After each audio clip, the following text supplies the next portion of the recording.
So my dad lives in this condo community in Florida called Quails Run. And so here's a picture of a place in Quails Run. Let's see if I can do this better. If I right click on this, I think I can just copy it quick and drag it out to my smartboard. So there's two levels of condo. Can you see that there's some stairs there? And then there's some upper level ones and some lower level ones? And this is going to apply to the math we're doing today, believe it or not. Upper level, lower level. The people that are on the upper level say, oh, the upper level is the place to be. Why do you think that the upper level is better than the lower level, in their opinion? What do you think would be better about the upper level? Okay, it gets warmer, but in Florida, I'm not sure that that's a positive. Maybe on the cold days or whatever, but you're right, warm air rises, but that's not it. Think of what's better about the upper floor condos and the lower floor. Thought, yes. Okay. Okay, that's a safety thing. You're right. The lower floors, people are more worried about safety on the lower floors. And so that's one thing. And you also mentioned something, traffic. Like the people on the lower floors, everybody has to walk by their condos to get to the upper level ones, okay? What else do the upper floors have going for them? Yes? They have balconies. They have balconies, true. You can see there's balconies. The lower people do have balconies. You probably can't see them. They aren't really like, they're like ground floor balconies, but they have like a little deck. Is there something in the higher floor balcony? There's nothing special on the higher floor balconies. No bungee jumping for the old people or anything. Yes? If you're on the top floor, there's nobody above you banging pots and pans or just tromping on the floor or whatever they do. Yes?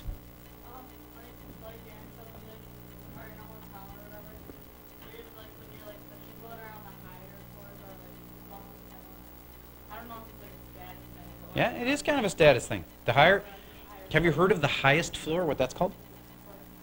The penthouse. And that's the most expensive one for a reason. So higher floors are better. I'll give you another proof that higher floors are better, because if you are on the higher floors in Miami, you know, every floor you go up, they have a lot of like 20, 30, 40-story buildings.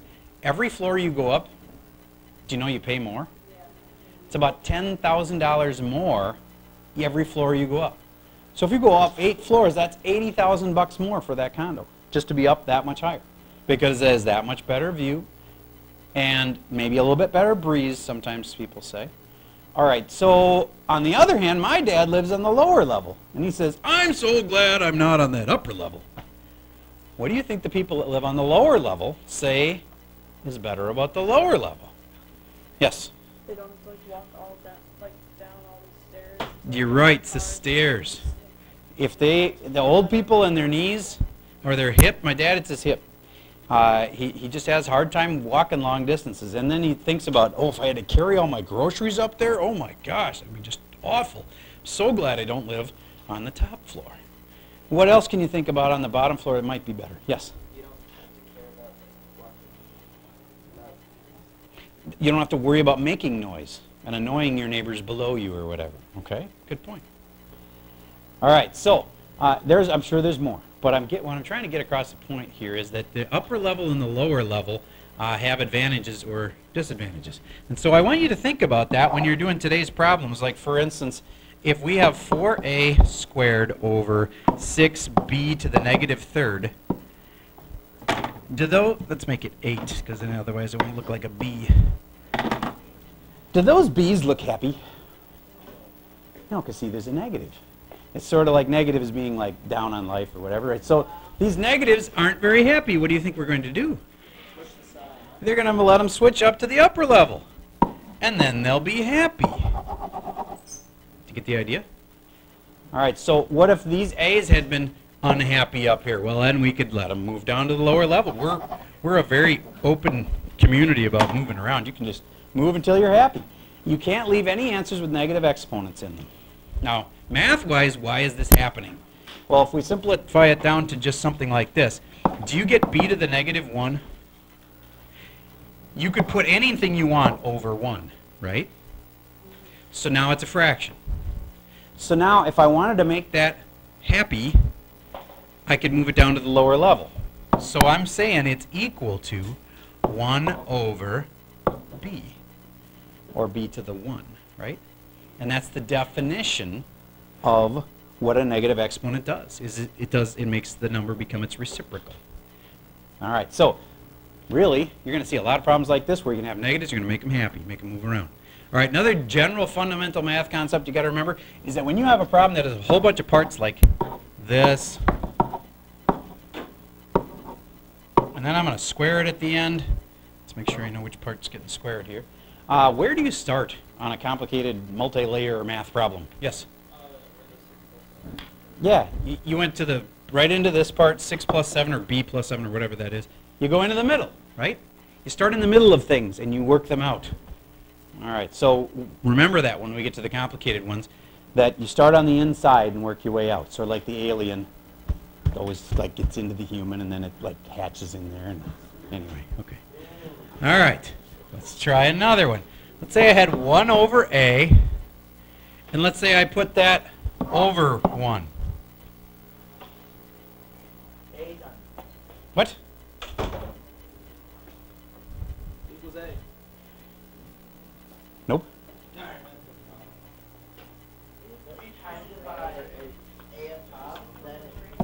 What's that equal to? It's equal to 1 over a. Yeah.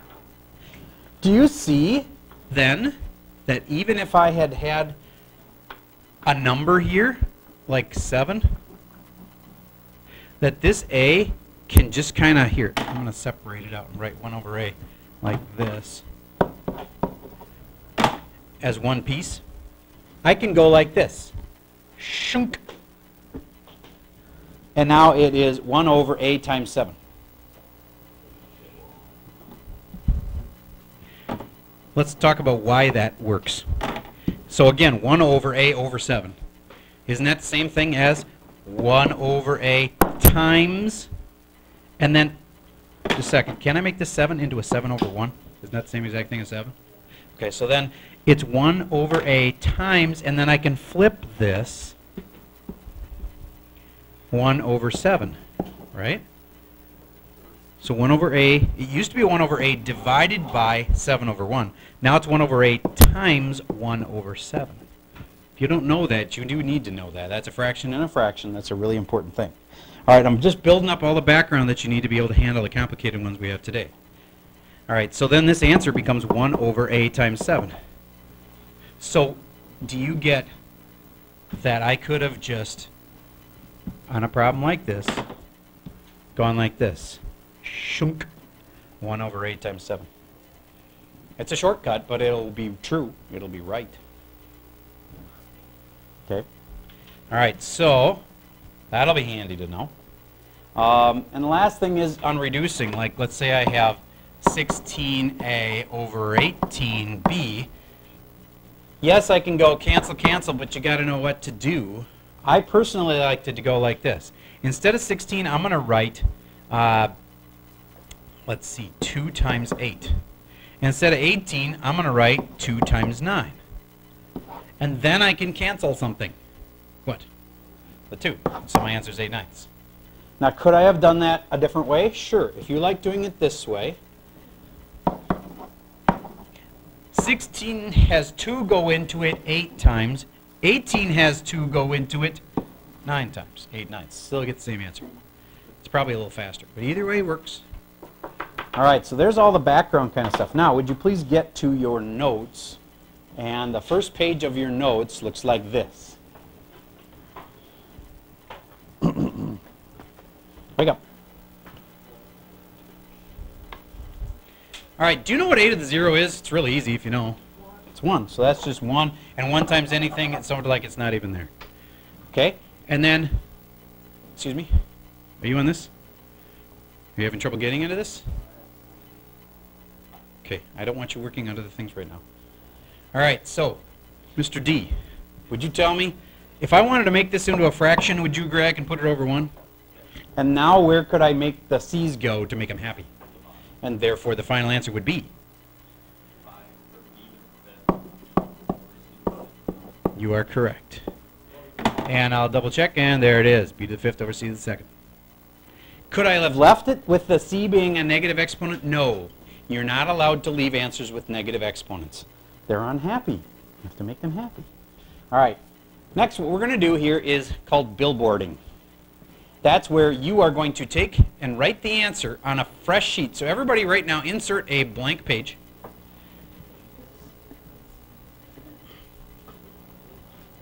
And you're going to write your answer big, and you're going to write your answer with a thicker pen, so not super thick, but you know, thicker so I can read it. All right, but now go back to the page that has this problem on it. See if you can simplify it as much as you can. Then write your answer on your blank page. And in a moment, I'm going to say, hold up your answer. And then I'll be able to stand here and then say, yep, you're right, you're right, you're right. And then you, as soon as I say you're right, you can put it down.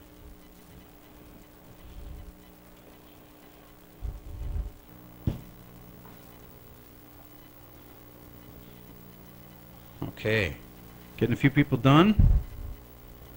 Okay, for those following along at home, I checked most of the kids, they held them up, and they had this. And is that what you guys had, most of you? All right, good. So now, how did we get there? Well, it was simple. It was canceling. 9 went in here 3 times. 9 times 3. And 9 times 2 in this one, and then I can go cancel the 9s. So there's a 3, and there's a 2. That's why there's a 3 and a 2. Okay?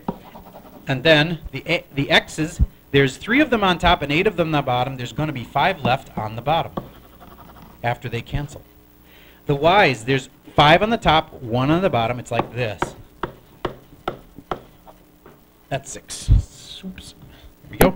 And then there's 1 on the bottom. And then 1 of them cancels, and there's 4 left on the top. So there's 4 y's left on the top. And then the z's, 1 z cancels with 1 of these z's. So now there's only 3 z's left. And there's how you get your final answer of that. Okay. Now, they of course get more complicated. Go to the next page. Take a look at this one. So how do you think we should start? Start in the middle. Is there anything like, there's nothing middle-ish about doing this up on top. So there's nothing we need to do on top first. We will eventually move those m's down and make them happy, but not yet. Yes, question? No, you cannot. You need to get this done first. All right. Now, what does this mean? This means 2 to the third, and then m to the, what? Negative 12. Final answer on the top, sorry, not final answer, but next level answer is 8, because the 2 to the third is 8, m to the negative 12. And now what we got here is a situation where none of the m's are happy. Now, if I wanted to, I could do my canceling now, but I think it's more confusing that way. It's better to just make them all happy first. So now it's 2, and a lot of kids think the 2 is stuck to the m. It's not. The m's can move without the 2 moving. The 2 and the 8 stay in the same spot.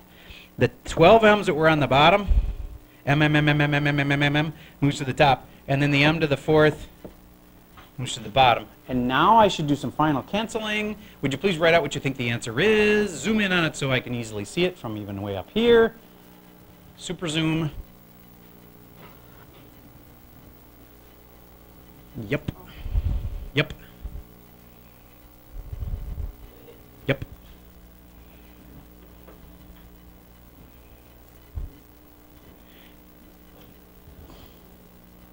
How did all of a sudden I stopped remembering what the right answer was. That's a nope, because you haven't canceled your m's yet. That's a, I think that's a yup. Show me yours again. Is yours?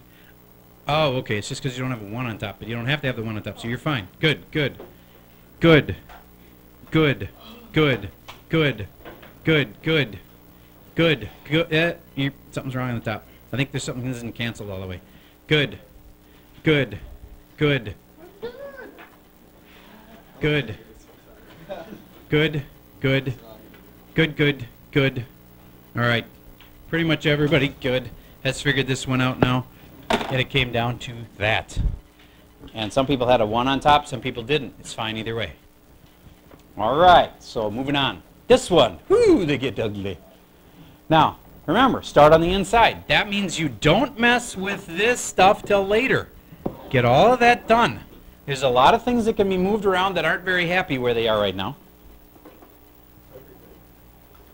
Almost everything. And then do some canceling. And then think of this as 2 steps. I would first do this to the squaring everything, and then I would do the flipping second. So this is step 0. You have to start with that. And then after that, you square everything and then flip everything. Here's what it should have been. This is where a lot of people had it upside down. I will show you how it gets there. All right. First thing, I'm going to make everything so it's happy. 4 is happy where it is. 5 is happy where it is. The A's are not happy. I'm going to move them down, A to the 3rd. These, I'm just going to take out piece at a time as I do it. The B to the 5th, they were happy where they were. Then the A to the negative 4th, they were not happy. They need to go up here. The B to the negative 2, those were not happy. I need to bring them up here. Do you get what I just did? I just moved everything so that now it's happy. And now I have 2 steps left. One is to square it and one is to flip it. My advice is to wait for the flip to last. Okay? So it's a good way to finish. It's very dramatic. The squaring, I square everything. 4 squared becomes 16. B to the 5th becomes, well, wait, I should cancel first. I can cancel some stuff first here. These A to the 3rds and the A to the 4th, there's almost all of them cancel except one A, and it's left on top. Right? Now, how about those B's? Can they go together? B to the 5th and the B to the 2nd? Yeah, those can be B to the 7th. So I'm going to rewrite this thing as 4 B to the 7th with an A, doesn't matter where the A is, over 5. And now I still have to do 2 things. I have to square it, and I have to flip the whole thing. Now I'm going to square everything, and I will have 16 B to the 7 squared. It doesn't mean 7 squared. It means 7 times the 2 makes 14. And A to the 2nd all over 5 squared, 25. And now the last step is flip it. 25 on top, 16 B to the 14th A squared. And that is what the answer said. Yay, I can do math. Okay. I know, this is a little complicated. A lot of really smart kids made at least one dumb mistake in there. Hopefully you now understand what your mistake was. I'm curious, just people that are like confident enough in their self-esteem to be able to say, yeah, I did this wrong. Tell me what you did. I'm curious. I did everything wrong. Okay. Was it doing things in the wrong order? Or was it forget? I know some of you just forgot to flip it. How many of you forgot to flip the whole thing? Okay, that was like 4 or 5 of you. All right. So what else was, what were common mistakes? Yes? I brought the 4 down along with like the A's. You figured when it was 4A to the 3rd that the whole thing, the 4 included, should go to the bottom? Good, and now you know they're separate. You don't move the 4. All right. Anything else? Common mistakes? Oh, so you were timesing or putting everything to the negative 2 power? Yeah. That's a common mistake too. You got to think of that as 2 things, a negative and a 2. And just square things. Don't try to ever negative square them. Just square everything and then save the negative for at the end and then you flip it. All right, enough of that. Let's move on to the next one. Whew, this one's ugly. You know what? My help to get this one started. Now, here's what's really ugly about it is that it's not the whole thing being squared and flipped. It's just this part gets squared and flipped. Can you tell me anything in that red circle that I can just do? Yes? Yep, that can just be 1, so that's just gone. You can just scribble those out, because 1 times anything makes it itself. So, all right, anything else you can see in there? Can you see that those M's are not happy? So we need to make them happy. So we're going to replace that with a 4P over M to the negative 2nd. I'm just doing the red circle part right now. You get that? I put the M's on the bottom, and now I have to do 2 things. I have to square it and then flip it. My advice is always square first. So I'm going to square everything first, 16 P squared over M squared, and then I should flip it. If final answer, m squared over 16p squared. So I just did the stuff in the red circle, and I got this. So now, I'm going to rewrite my problem. And this is the kind of problem where a problem might take a whole page to do, or in an iPad, maybe even 2 pages. Or you do a lot of erasing or something. I really don't want you to erase your work on a regular basis, but if you just don't have room, you might have to do what I'm doing right here and erase something. So I'm going to go m squared over 16p squared times 2m to the negative second p to the fourth all over 2pq to the third. Now I did something kind of smart here a lot of kids wouldn't have thought of. I put these up high because I knew I was going to put it over 1. Do you know why I want to do that? Because now I can see that these things here are really on the top, and they go with this. And all the things on the bottom can all kind of like go together. These things can go with those things. So if I didn't do that, and I just had written this part right here, down here, as 2m negative 2p squared, it would look like they're on the bottom. But they're not. I can put all of them over 1 and make it easier to see that those things are not on the bottom. Ah, messy, messy. Over 1. Okay. Some people think they have it.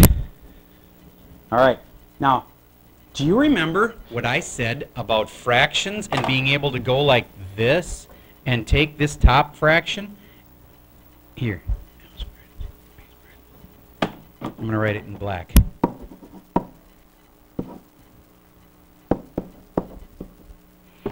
Take this and go like this. Ka-chunk.